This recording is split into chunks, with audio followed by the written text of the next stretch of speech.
ఈ వృషభ రాశి వారికి ఆదాయం బాగుంటుంది, అంటే ఆర్థికంగా బాగుంటుంది, చదువు బాగానే ఉంటుంది, చదువుకునే వాళ్ళల్లో ఇంప్రూవ్మెంట్ ఉంటుంది, చెడు అలవాట్లు తగ్గిపోతాయి, కోపం తగ్గుతుంది, ఎదురు చెప్పడం తగ్గుతుంది. అంటే ఈ నెల నేను చెప్తున్నాను, గత నెల కన్నా కొంత ఇంప్రూవ్మెంట్ ఉంటుంది చదువుకునే వాళ్ళల్లో, పిల్లల్లో, విద్యార్థుల్లో.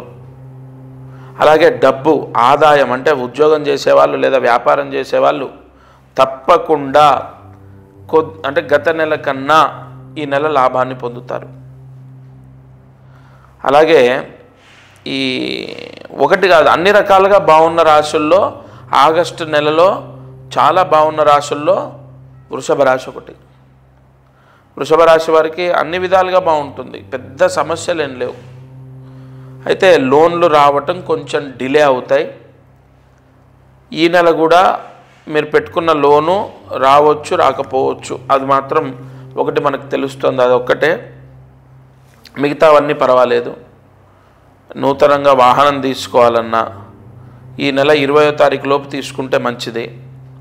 వృషభ రాశి వారు ఏదైనా ఇల్లు మారాలన్నా ఈ నెల 20వ తారీఖు లోపు మారితే మంచిది. అలాగే వృషభ రాశి వారికి ఈ నెల వాహనం తీసుకునే యోగం ఉంది, లేదా ఇల్లు మారే యోగం ఉంది. 20 లోపు మారితే మంచిదే. మారిన తర్వాత మాకు ఎలా ఉంటుందంటే బాగుంటుంది, ఎందుకంటే ఈ మారడం మీకు మంచే జరుగుతుంది.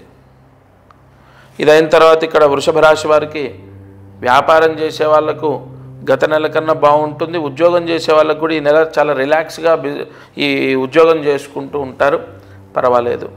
ఈ లోన్లు రావడానికి మీకు ఇంకా పనులు ఎక్కువగా అవ్వాలి, ఇంకా మంచి జరగాలి, రావాల్సిన డబ్బులు రావాలి, రుణ బాధలు పోవాలి అంటే వృషభ రాశి వారు ప్రతిరోజు సుబ్రహ్మణ్య స్వామి అష్టోత్తరాన్ని వినండి లేదా చదువుకోండి.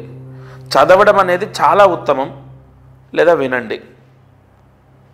ఈ ఒక్క చిన్న పరిహారం చేస్తే సరిపోతుంది.